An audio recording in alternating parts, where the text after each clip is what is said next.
sirrana chabate Rabbuma tindisa ni nobsa Ega jibanti sirra dufte Guyyaa keessa nagaragalte abdii namaa taate nagante Hamiilantu sirrana chabate Rabbuma tindisa ni nobsa Ega jibanti sirra dufte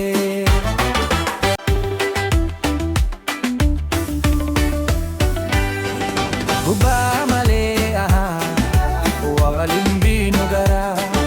duruu dagatee jaalalatee yaada gaafa duraa Sumiin murtee afaan keessee hadaana buuftee garaa Gubbaa malee waliin buune garaa duruu dagatee jaalalatee yaada gaafa duraa Sumiin murtee afaan keessee hadaana buuftee garaa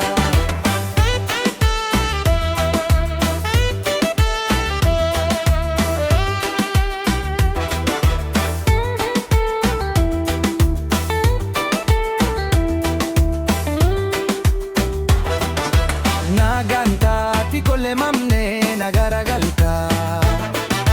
Waabitoo jee garankoo suma abdata Jireenya keenya fooyyeessuuf halkanii guyyaa Niin fiigaa takkaan boqanne anumriittiyaa Guyyaa keessa nagaragalte abdii magaa kaate nagante Hamiilantoo sirrana chabate Rabbuma tindisa ni nobsa Ega jibanti sirra dufte Guyyaa keessa nagaragalte abdii namaa taate nagante Hamiilantu sirrana chabate Rabbuma tindisa ni nobsa Ega jibanti sirra dufte Gubbaa malee waliin beenu garaa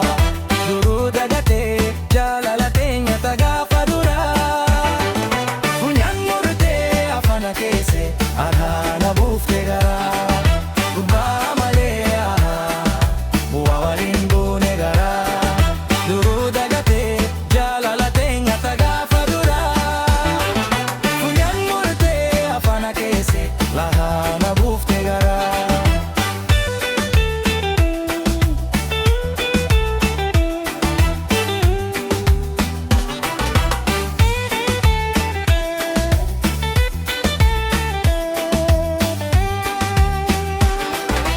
Jalqaba guyyaa wal barree akkanan seenee Wal gannaa jeeshi qollee anwaasi mamnee Jalaataanii wal dhaabuunis duruma jiraa Wal dhabnee deemna gayaatti anisin sabraa Jalaala nama wajjitu ture saduu hedduu keessa dabarree Maqaa kee hamtuu asin kasu hirin qooda yoo wal dabarrees Mi'a jireenya wajjin garree Jalaala nama wajjitu ture saduu hedduu keessa dabarree Maqaa kee hamtuu asin kasu hirin qooda yoo wal dabarrees Mi'a jireenya wajjin garree